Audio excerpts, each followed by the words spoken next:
Hello, everyone, and welcome to episode 50 of Podcast of Five Rings, your source of enlightenment in the realm of video games, tabletop, anime, film, and tech. Each episode of Podcast of Five Rings releases Monday mornings on iTunes and SoundCloud, and topic by topic day by day on YouTube, with the full video releasing on Friday. Catch updates about the podcast or for other news, give us a follow on your social media platform of choice, listed in the description below. I'm your host, GM, and overseer of Podcast of Five Rings, Obsidian, joined tonight by the wall that will not fall, Tetsuo. And the resident wildcard, Mao. Yo. And Meta's not here, because he has a wedding in, like, a month. he's busy with stuff. So, it's just us three for episode 50. 50 episodes, guys. That feels like a landmark. I think. It's like halfway to 100. Sure. That sounds important. That is, math checks out. Yeah, we quick calculations. let me run this through my algorithms on my computer real quick. Is 50 half of 100? Hold on. It's calculating. All right, yeah, we're good. It's half of 100. We mentioned it. We mentioned when we got to episode 25. I was like, "Hey, we're at 25. That seems like a good number too." So now we're at double that. Knobs before we started recording that. The reason why I know that we're so far along in just over a year is because last night I celebrated my anniversary, and I remember on episode like 2 or 3 me going, "Hey guys, I had my anniversary with my wife, and we built Gunpla," and it was like my Gunpla episode. Like, the random things you remember sometimes. But is that what you did for this anniversary? Did you build even more Gunpla? That's what the third anniversary is about, right? It's the Gunpla anniversary. Is there a the plastic anniversary? This anniversary was, actually I think one's supposed to be either China or crystal or something else. Paper, maybe? I don't remember. You get leather is 3. Instead, watching Deep Space Nine, because we've been going through that. We just started season 6, I think. You're just trying to get inspiration for your game, aren't you? Actually, just because I'm really sad that we don't have, like, a lot of good sci-fi. Like, I want more good sci-fi, so I have to go back to the old stuff. Plus, so before I started watching this, I had never actually seen a Star Trek, despite my love of sci-fi. Yeah. So I'm not super big into Star Trek. We got more good sci-fi shows than we do fantasy ones. That is true. There aren't, like, hardly any good fantasy TV shows. There are practically infinitely more sci-fi shows than fantasy. Maybe, like, more modern fantasy stuff, but I don't know. Well, but I mean, I guess for me, Game of Thrones is so high profile. Like, yeah, but that's fair enough. Still relatively new. It's only one. Yeah. Yeah. Nothing will beat Farscape, man. In my eyes. So good. I love Farscape. I need to finish it eventually. It was on Hulu at one point, and I just watched it on Hulu, and then it went off, and then it went off Netflix. On Netflix for a little bit. Yeah. I don't think I really ever watched sci-fi. I like playing sci-fi, but I don't like reading or watching sci-fi. Mal loves his Mass Effect. This is known. Yeah. So, I'm going to see the big IW tonight. I literally bought my ticket right before, like, half an hour before we started recording. I'm surprised you had, there was one to buy. Yeah, well, it was, all there's left is seats in the front row. Like, all the front row seats are available, and, like, 2 or 3, like, single seats. And I'm going by myself, because my friends and I are going on Sunday morning. So I'll be seeing this movie twice, which I think I've seen... Yeah. I think I went and saw the first Avengers twice as well, and that's like the only movie I've seen twice. Pre-sales for this movie have outpaced the previous 7 combined. So yeah, man, it's big. I'm super excited. I'm ready. I'm more just like, I know I'm going to accidentally spoil myself by clicking on something or getting on Twitter tomorrow. So I'm not going to deal with it. On anywhere. Mal was like, I'm off. I'm sticking to very specific places, right? Like a lot of podcasts and stuff that were recorded way before, like they could have seen it. Exactly, like this one. So there you go. But all right, well, let's go ahead and get into our topics tonight. And Mal's starting us off, so you go ahead, Mal. What do you got? Well, I've been playing the latest God of War. As I have been somewhat. I've been playing it a lot. I would have beaten it if I didn't if I hadn't gone home on Tuesday and crashed. Like I'm one session from beating it. Oh well, how many hours have you put into the game so far? Just to give Maybe me a 30. ballpark. 30? Okay. I think a lot of people were saying like 40-ish. Yeah, and I've kind of I haven't really done a lot of the side quest stuff, especially towards what you can do later in the game. But I did find out you can go back and do all that stuff after you beat the story, basically. Gotcha. So yeah, this came out on April 20th, and is the fourth installment in the the fourth main installment. It is the soft reboot, in a word. Yeah, soft judging reboot. Judging by the title, but yes, it's still basically God of War 4 because it takes place chronologically after 3. Yeah, some unknown amount of apparently the 8th game in the series. I did not realize there were that many non-main titles. Yeah, there were a bunch of PSP ones, if I remember correctly. Yeah. But yeah, this game you are Kratos once again, but you now have a small boy.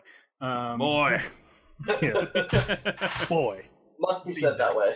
You are not ready, boy. It's already a meme of its own. Yeah, it's evolved past memedom. It's become ubiquitous. Yeah. It's action adventure. It's not exactly open world. It's more of like hub and spoke style, where you have a hub area with you can go down spokes that aren't as open.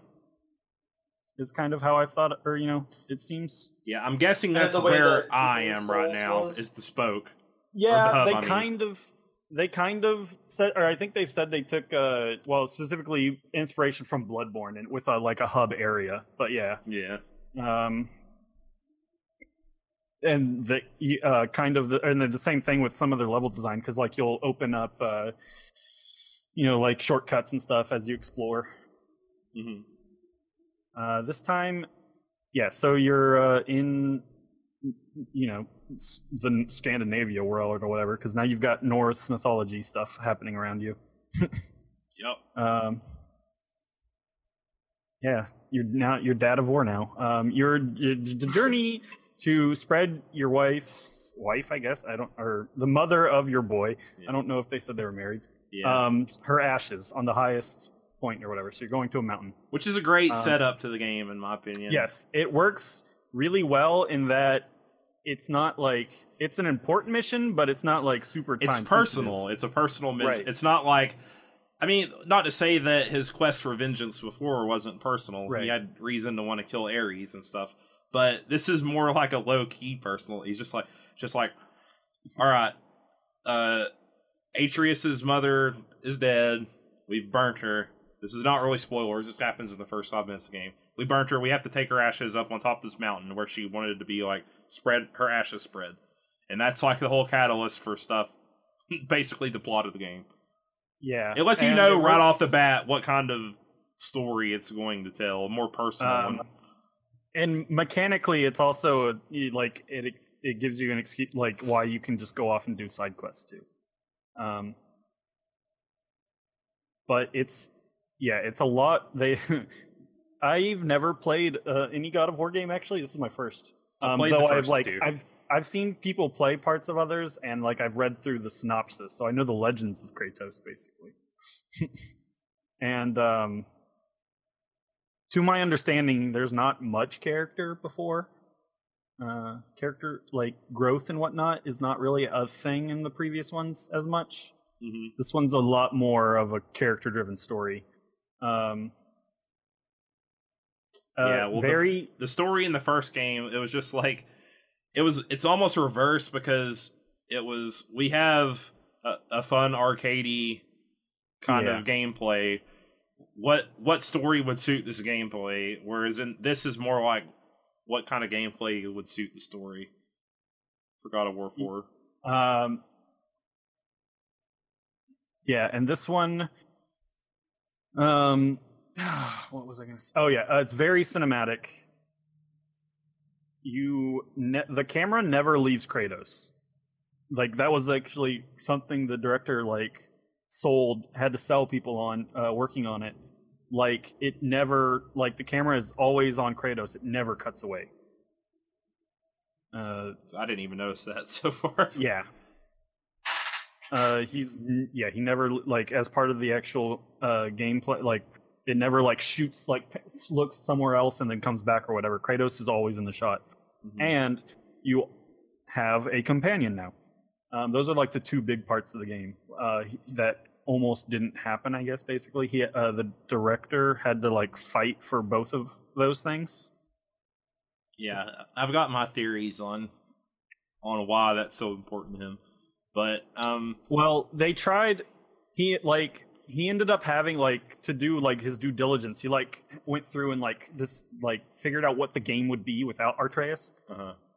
And like it would be, for one, there would be like no dialogue in the game. He said there would have been like 10 lines in the whole game or something. Yeah. But yeah, so because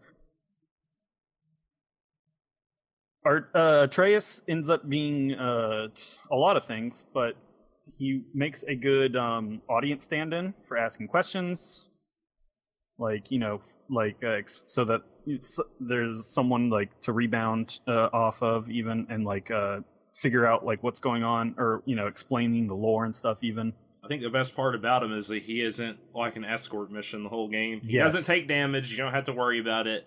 They kind of integrate him into the gameplay.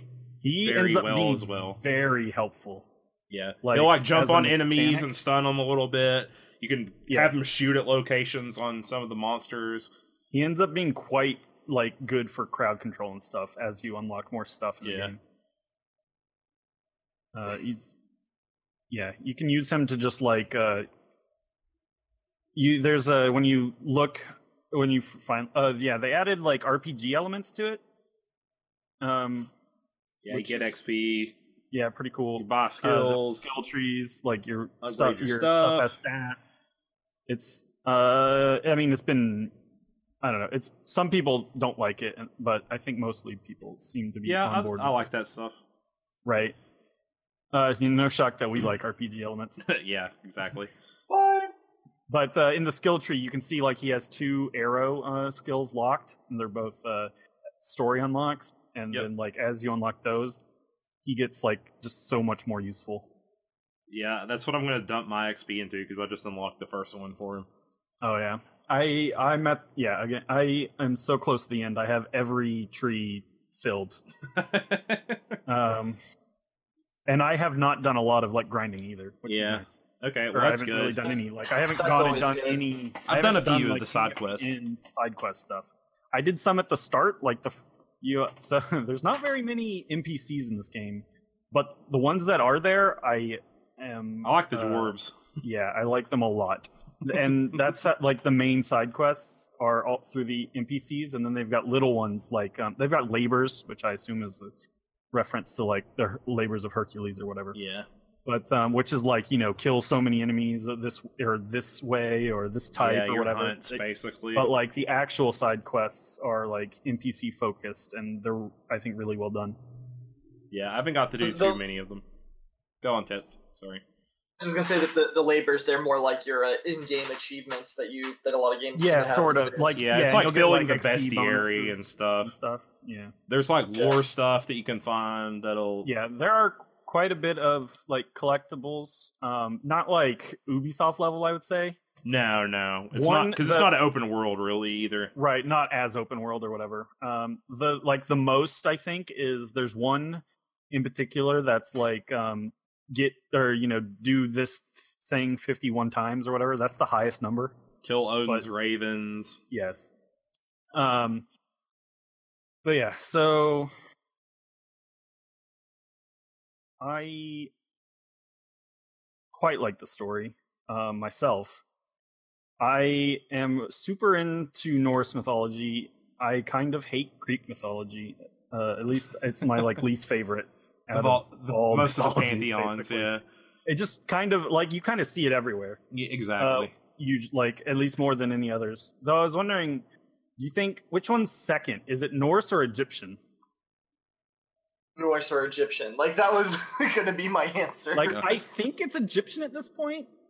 Like we still haven't had a lot of. Norse? Honestly, I think I would say Norse. Like with the Mummy movies and stuff, like being in pop culture. I'm just saying. But that's not even a lot of them. Gods of Egypt is the most like touching on right, but I mean, lore. what is there in Norse? Honestly, like I what would, in pop I would say culture? Norse Thor, only because the Thor movies, basically. I mean, that's barely any. Yeah, it's mostly comics and stuff. Right. It's not as ubiquitous as Greek. Probably seen more Egypt stuff. Greek and Roman are the biggest. Yeah, obviously. But yeah, I think all of the characters I've seen, they all seem well written. What is his name? Christopher Judge is the new voice actor for Kratos because they needed someone who was great. His size basically for motion capture because of like how they wanted to they really wanted it to because it's all story driven, so they didn't want to like have someone record and someone else act or whatever, like do the movements and stuff. Yeah. Speaking of sci-fi, isn't he the one that was in he's in Stargate? Yeah. He is really good at emoting with very few words. Yeah. Boy. I mean, mostly Kratos comes across as someone who's still very angry, though probably not to the levels of original God of War. No, he's not. But he definitely can show emotion, he's in more the silent and stoic, like anger. Yeah. In the game, he comes across as very pragmatic and keen. Probably, a lot more he's super pragmatic in this game. He's probably a lot more savvy than you would think on things. But yeah, very pragmatic. He's a Heat-a-tets, basically. Yeah. There you go. Yeah, he's always don't help people. They're always trying to turn their back on you or use you in some way. You got to focus on what you need to accomplish. Right. Stuff like that. So same old Kratos. Yeah, but less I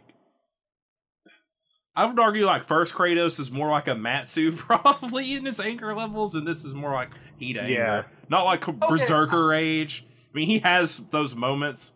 Yeah, he still has his Spartan rage. Exactly. Well, and I was gonna say because like the God of War 3 Kratos was than the God of War 1 Kratos and the way his anger was. Well, again, because Ares was dead by the end of 1. Yeah.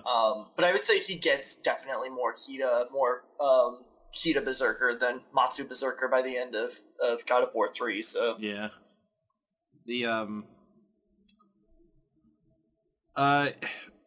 So, Mao is more high on this game than I am. I love playing the game. It's basically it plays as not as good a version of Bloodborne. I can see that. You have your heavy and light attack. Yeah. You just don't have all the different weapons. Dodging isn't as tight as it is in those games. And they're obviously I drew some inspiration from the Soulsborne. I don't think they're trying to be Bloodborne combat, though. No, they're not. They're trying to be a little bit more arcadey, but it's that same kind of third person feel. Yeah. So it borrows some from it. It's got a lot more skills and stuff. Yeah. It doesn't have the combos of the first. And you can throw your axe. Throwing your axe is the best part. In my opinion. I don't know how they. It feels satisfying. Axe feel so good. It's the rumble in the controller when you catch it. It feels good. And just I love throwing that axe and calling it back to me. Yeah, it's so good. That's mostly what I do when I fight. Honestly, I just stand back and throw the axe for a little bit just because it's so much fun. But try to headshot people with it. Honestly, though, combat in the game does take a little bit to get going. The early parts is kind of meh. Honestly, really? Later as you go in the game, just the better it gets. Okay. Yeah, maybe more enemy variety and stuff helps. That is probably one of my things I don't like about it so much. Mm-hmm. Is that I wish there was more enemy variety. Yeah. You will get in an area and you'll fight basically. I mean, Mao's way farther ahead than I am, so I can't really say a lot. But you will fight almost the same type of enemy for a good bit. And you'll get some sprinkled in new types every once in a while. I mean, it's not extreme diversity or whatever. I mean, I'm just trying to think of how many there are, but I don't know. It's not as bad as some games that I've seen. Oh yeah, for sure. Could be better. So, but yeah, I think like the actual fighting and stuff is pretty fun. Yeah, I think it's yeah, I have a blast with the fighting. It's solid combat. I'm playing on normal difficulty, and so am I. I die sometimes too. It's pretty hard sometimes. Yeah, I've died, especially earlier on. I died more, I think, and it's always against like mobs. Yeah, like I don't think I've ever died to a boss. Yeah, I don't. There's been one boss fight that I've enjoyed so far, and it's the first one. Yeah, well, that thing is cinematic as hell. Yeah, the other ones, it's basically a superhero fight. The other ones are not as good, in my opinion. But again, I've only played like against a few of them. There's like the trolls; those are more like mini bosses, though. Honestly, yeah, and like the soul eaters, is that what they call them? Yeah, the ones who open up their chest. Boss gas. Yeah. My more problems with the game, and I'm like a meh on the game, is the pacing of the game to me so far. Like, I played a lot of the game on Friday when it came out. And then, like, it's been harder and harder for me to get back into it every time. And I've only played it for, like, maybe an hour or an hour and a half every time I've started playing it again. Like, the pacing is not, like, super good, in my opinion. I think the pacing's great. Yeah. It's just... I know the game is trying... It feels like it's trying so hard to be the other very successful PlayStation games, which is the worries I had going into the game. I don't think that's true. It feels like a Naughty Dog game to me, the way it's trying to tell the story. I mean, I don't play a ton of Naughty Dog games. You probably don't have a lot to reference, but just like the way like it narrates at you. I've seen some people talk about that online, and they don't like. It narrates at you a lot. You're doing a lot of walking around without fighting, and you're just pushing X like to get through the dialogue as you like walk around. Lots of exposition heavy scenes. I don't really like Atreus that much, to be honest with you. Like maybe he gets cooler down the road, but he seems like really annoying to me right now. I mean, he feels like an actual kid to me. Yeah, he is. He's constantly like, "Oh wow, look at this stuff," and like saying annoying stuff. It's just like pet peeve bugs me a little bit. And though I do like how he's integrated in the combat, it's just more like the character end of him for me. And the platforming is not good in the game, in my opinion. No, it's Uncharted platforming. It's like button prompts. Go on, Mal. Sorry. I was just gonna say, I wish it was a little quicker on some of the climb stuff, and I could leap to an area I wasn't directly looking at. Yeah, that's even more annoying. But like, it's the illusion of gameplay is what that stuff is. It's you're pushing a button to do the thing instead of like integrating it better into the gameplay, being like more like about where you can climb, how you can climb, what can you get to. It's more just Breath of the Wild is spoiling me on a lot of this crap because I can't climb everywhere anymore. I can only climb everywhere in that one freaking game. But if you're just like holding up and then it's 0 to jump over there or circle to jump over there, and you can't fail as long as you just push the button while the button prompt is on the screen. It's more interesting if like you can't make the jump necessarily at like you have to like make a running start and leap. I mean, there are puzzles and stuff to like open up areas and whatnot. Oh, the puzzles are fine. I'm fine with the puzzles and stuff. It's more like the platforming, like the climbing and the jumping. I mean, sometimes you have to like push something into a place so you can get somewhere. Yeah, and that's fine. But if I'm jumping around in a game, I want to actually be jumping or actually climbing. Not just like going through a tunnel till I get to the point where it says push the button, or putting the block here and saying, okay, now you can go through the tunnel. Like, and the level design also just isn't like very good in my opinion, but I've seen worse. So, I mean, I don't know. I usually feel like if I'm climbing, it's to, get to a different part of the level, obviously. Mm-hmm. But there can either be like a puzzle involved or like a way to coordinate off a puzzle, like specifically, or there's like a hidden chest or something to get to. Yeah, and that stuff's fine. It's just the button prompts more than anything, I guess. It's like, why even have them at that point? What service does the button prompt serve? I should just be able to, at that point, just hold right and you just take me along for the ride at that point. Fair. Or have it be a cutscene or something. But, yeah, it didn't bother me. That stuff is just more like my peppy. I understand that doesn't bother a lot of people. A lot of people love Uncharted games. In this game, judging by like how much positive buzz it's gotten. But that's always stuff that like nitpicks me. Yeah, I like how they I like a lot of this game, honestly. I'm just waiting for the story to ramp up. I'm hoping it does. Cause at first I'm like, yeah, and you do that first boss fight and I'm like, yeah, and then it like goes down and it like starts slowly going up and plateaus a little bit. I'm on like a plateau. I want it to like start escalating.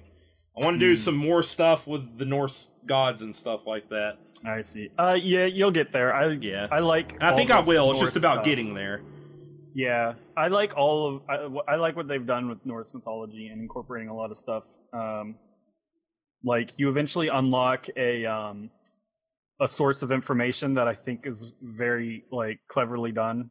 Like I can't really give it away, but it's just very good, and then it just unlocks another source of like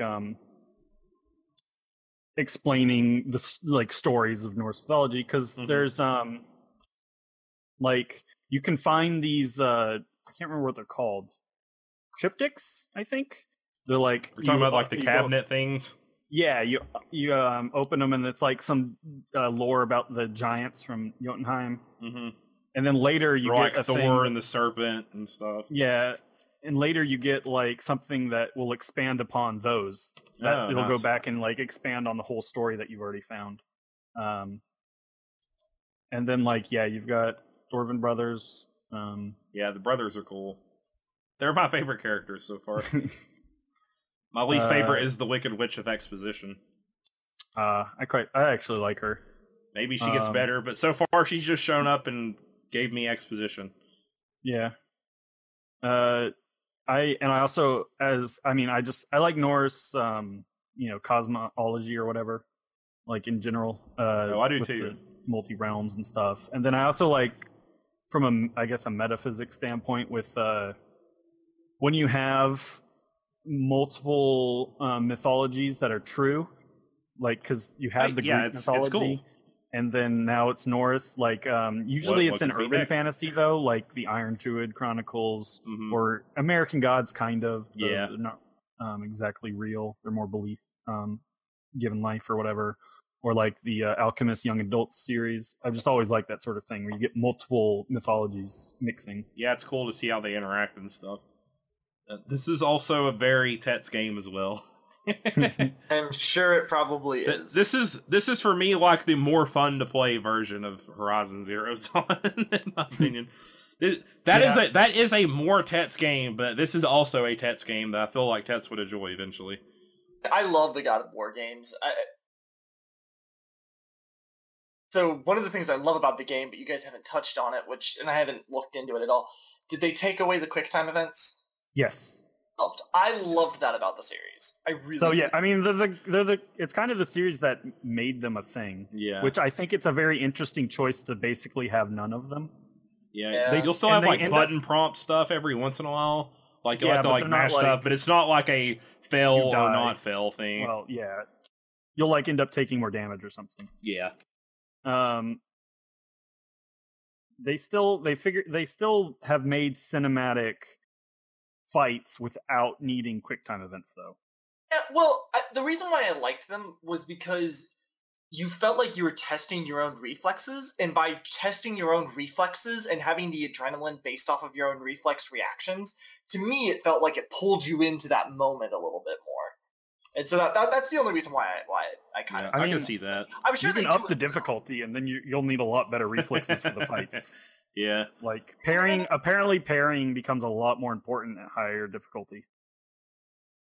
And I'm sure it's fine, it's just... I'm one of those gamers that doesn't mind QuickTime events, and kind of wishes to see them more in games, so... But yeah, so I give it a meh. I want to like it, and I hope it gets better. but it's not really super impressing me right now. See, this is like the only game in a long time that I can think of where I've had to stop whatever else I had on because I want to know more about the story and whatnot, and like the stories that they're telling, like in the downtime even. It's probably actually my favorite Western release since like Dishonored in 2012. Oh wow, nice. So big marks from out there. Yeah, I am quite fond of it. Yeah, I just gotta keep grinding through it. Basically, I'm probably not gonna play it again until this weekend. So I think the only other thing I'd really like it if it used its soundtrack a bit more. Yeah, like it has some very good pieces, but sometimes just I don't even notice it like in the downtime, I guess. Yeah, I think a lot of the time when you're running around and exploring, you don't even get music. Honestly, yeah, I can't. Which is fine. But like, I mean, when like the story's like happening and stuff, it's got some really good. It uses what it does use well. So yeah, I think we've about covered most of the bases on it without spoiling anything major. Right. So yeah, and there are some major things to spoil. Yeah. I'll say that. Which I've been avoiding them too. So well, just there's a certain way they've done things that is just very interesting in today's age, and that's all I will say. I guess. I want to talk to you about the game after we both beaten it eventually. So it just might take me a lot longer to get there. Final Fantasy 14 there's a good chance I may. There is a good chance. I think that this is holding my interest enough to where I'll keep playing it. Just do the story then. Like, don't. That's what I'm doing. Stuff. That's what I decide I'm going to do. It just has to pick up the pacing a little bit for me. And hopefully it does. I like where they're going with it so far. Yeah, that I'm seeing. I mean, I think it does pick up. It's just got to hook me.